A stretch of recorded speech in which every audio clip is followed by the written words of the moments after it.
Olá, mais um vídeo e hoje eu vim trazer para vocês Mulheres que Correm com os Lobos, que foi escrito pela psicóloga a Clarissa Pinkola Estés. Esse livro, ele tem como foco resgatar o arquétipo da mulher selvagem. E a primeira frase desse livro eu achei bem impactante e eu quero trazer para vocês, que é, abre aspas, a fauna silvestre e a mulher selvagem são espécies em risco de extinção. Fecha aspas. Esse livro, ele tem um viés, né, bem específico, que é a psicologia analítica do psiquiatra, o Carl Gustav Jung, né, que foi um dos dissidentes aí do tio Freud, né, basicamente. O Jung e o Freud, eles tiveram ali uma treta, né, de discordância, e aí ambos seguiram dentro da psicologia com construtos diferentes, né? E vamos começar falando sobre o que são arquétipos. São padrões, né, universais de comportamentos e símbolos ali do inconsciente coletivo, são heranças dos nossos antepassados de incontáveis gerações e herdados por todos nós e que influencia toda a nossa estrutura de construção de padrão de personalidade e, portanto, a construção da sociedade. Então, dois exemplos aqui bem práticos para vocês entenderem o que são arquétipos, e os mais conhecidos são o arquétipo do herói e o arquétipo do sábio.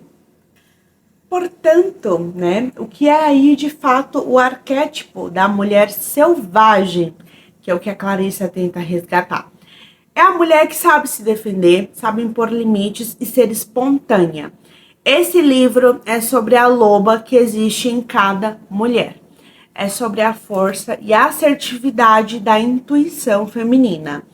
É sobre resgatar o lugar que queremos ocupar e não que fomos obrigadas a caber. E convenhamos, se as mulheres foram tantos anos reduzidas em capacidades e habilidades, é porque somos muito maior do que o que a sociedade convencionou como o papel da mulher, né? Se a gente for pensar nessa questão de qual que é o lugar da mulher, né? Ninguém reprime nada que é inferior.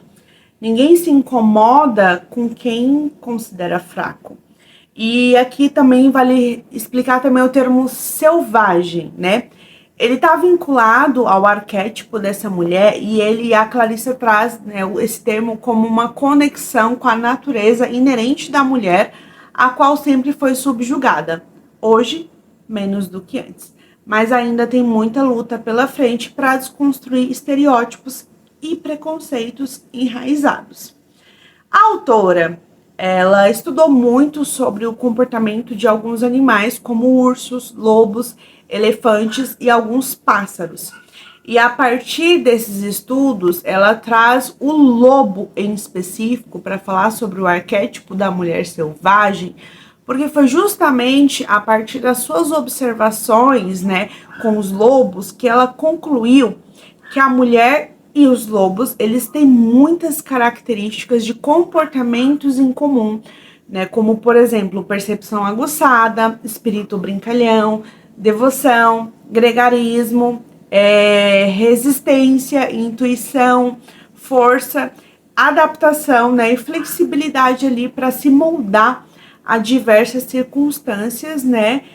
Outra característica é que o lobo, ele se preocupa com seus filhotes, ele é parceiro, ele se preocupa ali com a matilha também.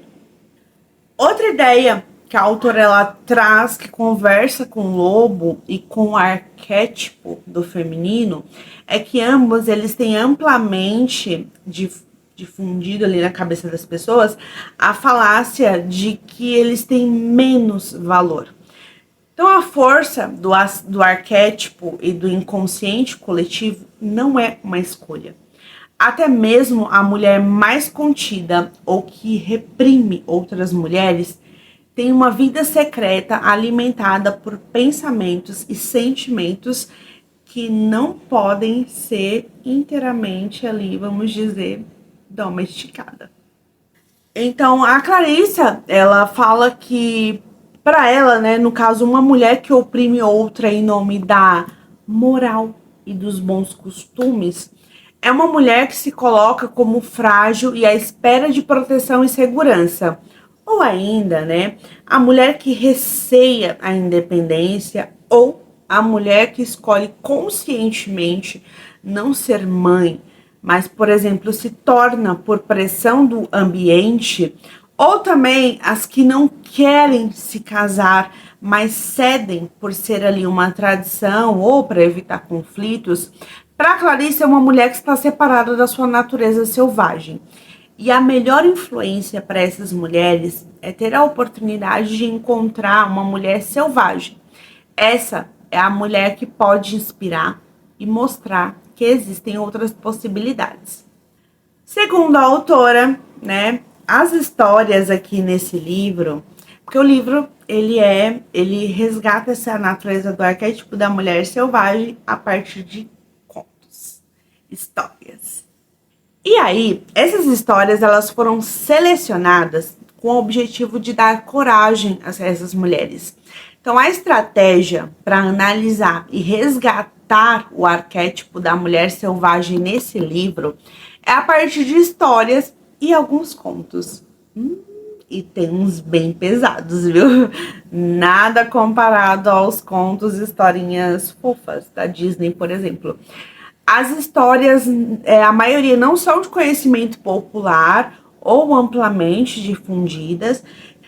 As análises dos contos da Clarissa são fascinantes.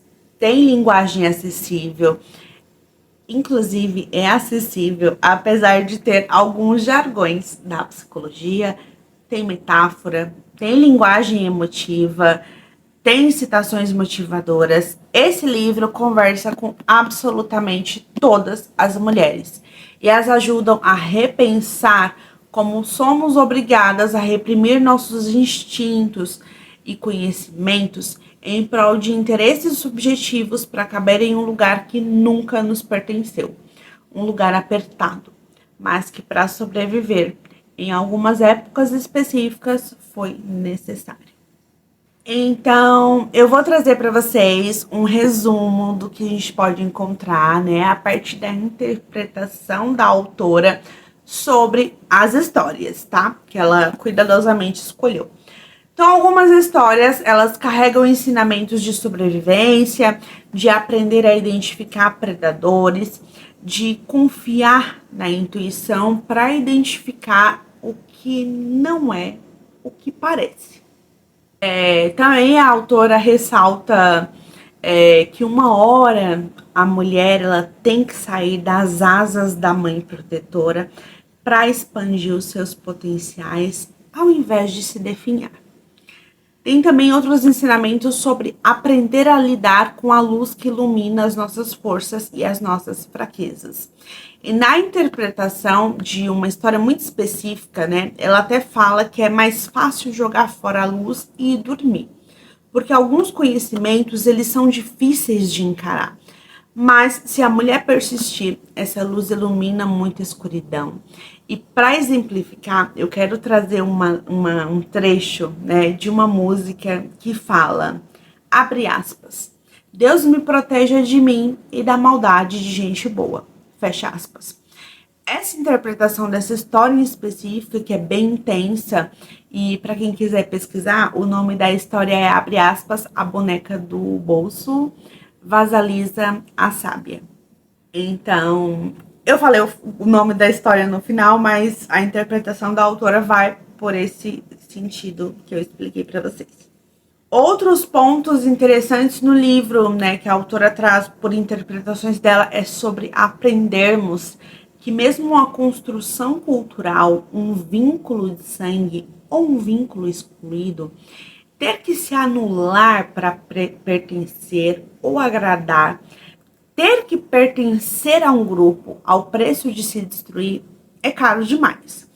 Essa ambivalência, né, de ser castigada para o seu próprio bem, é uma falácia que mina a autoestima e a capacidade de impor limites ao outro. E, infelizmente, sabemos que uma mulher, quando impõe limites, é constantemente vista como grossa ou arrogante. essa, né, também aqui é mais um exemplo de ambivalência que a autora se refere, só que essa é bem atual, apesar das histórias aqui que a autora conta serem histórias um tanto... Já tem alguns anos aqui essas histórias, tá? Tô explicando para vocês aqui um resumo de algumas percepções das histórias que a autora vai trazendo e ela vai analisando. Outra análise bem interessante que ela traz é o fato de desconstruir que mulheres serem diferentes não precisa estar encharcado de conotação negativa. Então tem um capítulo que fala de uma mulher braba, que basicamente é uma mulher que tem fome de profundidade. Outra análise também que ela traz fala sobre a gaiola dourada, e eu amei essa metáfora.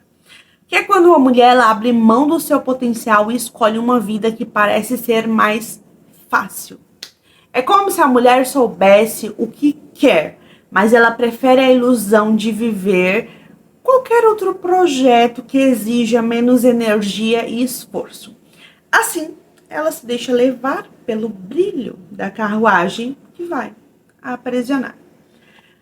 Outra interpretação de outra história dela, ela fala que somos estimulados pelo coletivo. Porém, esse mesmo coletivo que pode incentivar, ao mesmo tempo pode desestimular. E ambos estão ligados ao que harmoniza ou não com o ambiente ao qual estamos inseridos. E nessa história em específica, ela resgata a importância de não se fundir ao coletivo ao preço de castrar a vida e a criatividade de uma mulher. E ainda nessa mesma linha, ela ressalta que uma mulher ela deve considerar com cautela ofertas que pareçam uma estrada fácil. Por quê?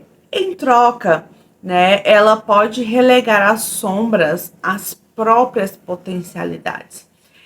A mulher que foi capturada, ainda ela tem uma alma faminta e aceita depois qualquer coisa, mesmo assim, né? Qualquer coisa que lhe pareça semelhante ao tesouro original. E nesse estágio, ela já não mede mais as consequências. Como eu falei para vocês, tem bastante metáfora. É um livro que, embora tenha muitos jargões da psicologia, ele conversa com qualquer pessoa em qualquer nível intelectual. E tudo o que eu tô trazendo para vocês mais ou menos a linguagem de como não tô trazendo para vocês o que ela disse em específico, mas já que ela usa muita metáfora, então eu escolhi abordar as interpretações das histórias dela com esse mesmo viés. Então, gente, entendam tudo como metáfora. E o brilhante da metáfora é que não tem certo ou errado. Cada um olha o mesmo quadro e descreve de forma diferente. Eu acho isso lindo. Outra armadilha que ela fala é quando a mulher ela coloca vendas aos próprios olhos, justificando o que é ruim por argumentos racionais para se enganar, inventando que há algo de bom que justifique o negativo. Mulheres vibrantes não estão imunes ao entorpecimento, à analgesia.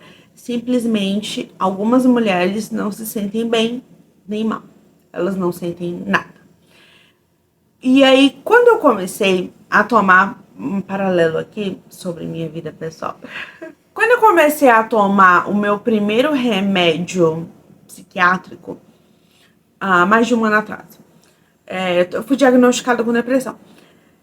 E um dos efeitos colaterais era apatia, né? Ou seja, eu pedi... apatia, para quem não sabe, é quando você fica de fato analgesiada. Eu gosto de uma palavra em inglês que chama numb, porque duas das minhas músicas favoritas em inglês chamam numb. A primeira é do Pink Floyd, a segunda é do Linkin Park, que eu acho muito bonita. Porém, ficar numb, ficar analgesiado, mas a palavra, traduzindo mais ao pé da letra, é entorpecido, não é legal. Tá, mas pra gente, a gente não costuma usar muito a palavra entorpecido, usamos a palavra apatia, né? e que quando você perde a capacidade de sentir as emoções, né, de um modo como elas deveriam te afetar. Então é como se você não sentisse alegria, não sentisse tristeza, não sentisse ansiedade, não sentisse medo. Você simplesmente tá.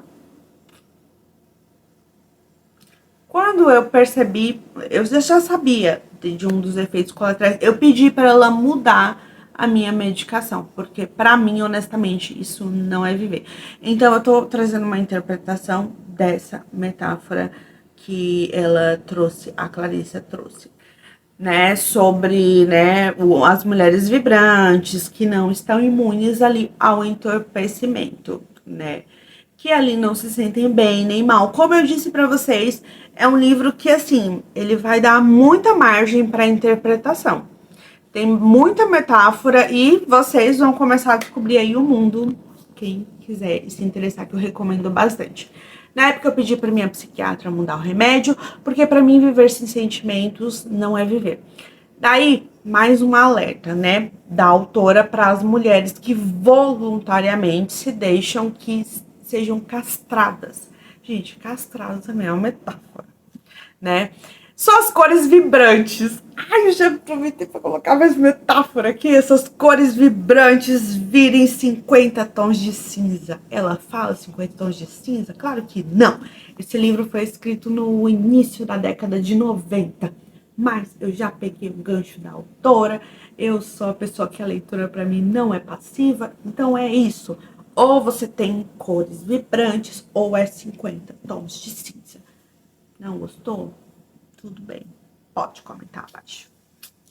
A mulher braba, ela aprende a acordar e parar de ser ingênua, vitimizada, derrotada, desinformada. Ela jamais renuncia à sua liberdade para ter as coisas. É como ser seduzida pelas ilusões. Como eu falei para vocês da gaiola de ouro, né? Então essa interpretação dela, né, a partir de uma história me lembra aquela música cantada pela Marilyn Monroe. Abre aspas, diamantes são os melhores amigos de uma garota. Fecha aspas. Eu vou falar um pouco mais sobre isso, tá? Então, os estados de espírito de uma mulher que oscilam entre a depressão e o tédio, eles são causados, segundo a autora, pela restrição de inovação, impulso e criatividade. Quer sejam eles limitados pela própria mulher ou pelo contexto ao qual ela está inserida. Muitas mulheres, elas estão definhando, mas suas roupas e acessórios são tão caros que ninguém repara. Para a autora, o sinal de definhamento, ele é disparado sempre que houver qualquer excesso. Qualquer excesso custa muito caro. Será mesmo que faz sentido trabalhar com algo que você não gosta só para comprar coisas que você não precisa, para impressionar quem você não gosta ou não conhece? Esse excesso rouba tempo. Essa é a reflexão por trás da metáfora da gaiola de ouro. Ao menos foi o que eu interpretei. Agora, se alguém leu e interpretou diferente, bora conversar. A autora também traz a simbologia do que significa voltar ao lar. É um instinto do retorno. Todas nós sabemos voltar para casa. É dentro. É onde a mulher se sinta inteira. Inclusive, o Jung tem muito isso de se sentir inteiro. Sentir inteiro é se sentir completo. Claro que também tem uma frase, quando eu estava na faculdade, tinha alguns professores que eles falavam que pro Jung essa questão de se sentir inteiro nunca acontecia antes dos 30 anos, que é quando uma pessoa tem ali, passa por todas as fases da vivência.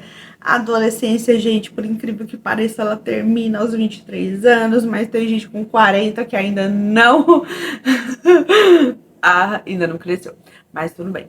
E por isso também é bom a gente estar antenado com o viés, tá? Porque essa questão que ela fala de se sentir inteiro tem tudo a ver com a teoria do Jung. É quando você se sente completo. Não importa o que digam, não importa como o seu contexto cultural julgue o que você faz.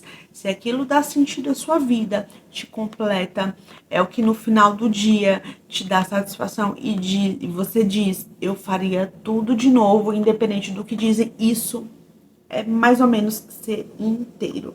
Que para o Jung é a nossa meta de vida. E para ele, antes dos 30, bom, segundo ele, é praticamente impossível, né? Mas depois dos 30 é o momento em que as pessoas se sentem, provavelmente vão estar inteiras. Bom, alguns não, mas ok, cada um com a sua jornada, com o seu ritmo. Mas voltando aqui, né?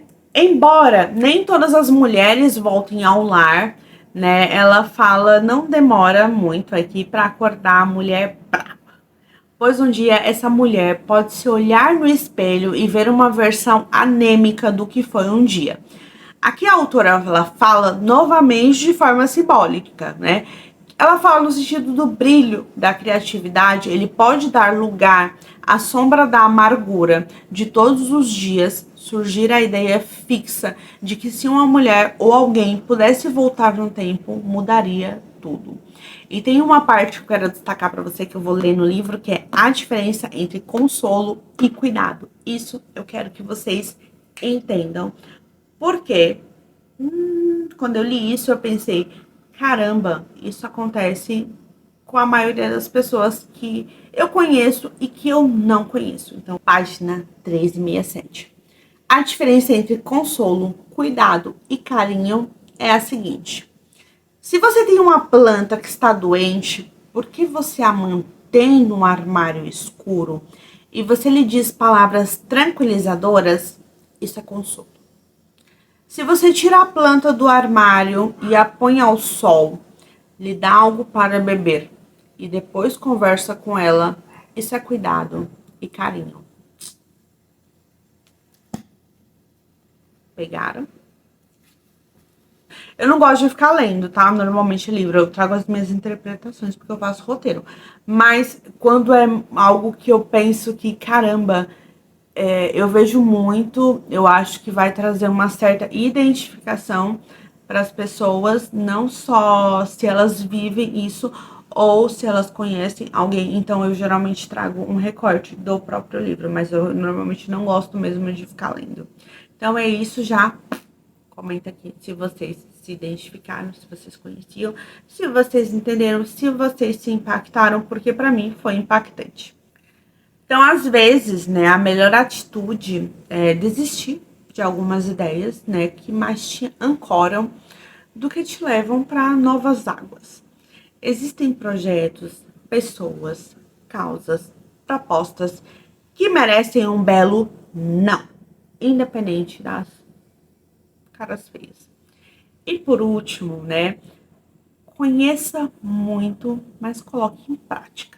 Porque todo dia é uma construção e uma desconstrução dos nossos complexos que se insinuam na motivação, tipo, estou melhorando no cansaço, não estou saindo do lugar.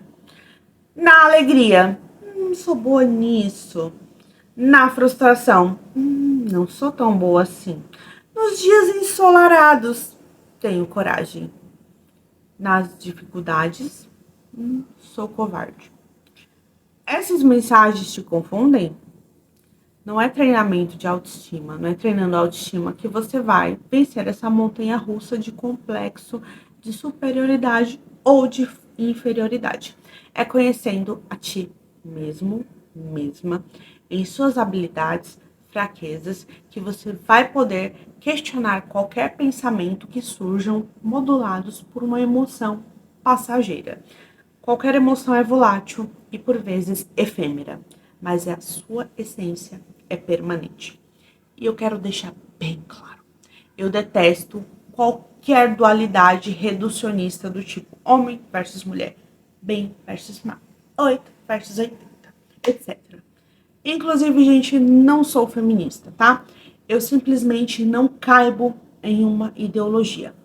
A ideia da autora não é destacar que as mulheres são melhores, e sim que somos diferentes. E quando essas diferenças elas convivem em colaboração e não em exclusão, todo mundo sai ganhando mais experiência e conhecimento. Afinal, ser autocentrado e achar que só a sua visão de mundo é a correta te faz perder grandes oportunidades. É isso. Vou deixar também aqui fixado no comentário, na descrição, no primeiro comentário fixado, o prólogo mais os 5 capítulos gratuitos do meu primeiro livro. Quem quiser baixar, só entrar. Clica aí, gente. Vai que vocês gostam. É isso.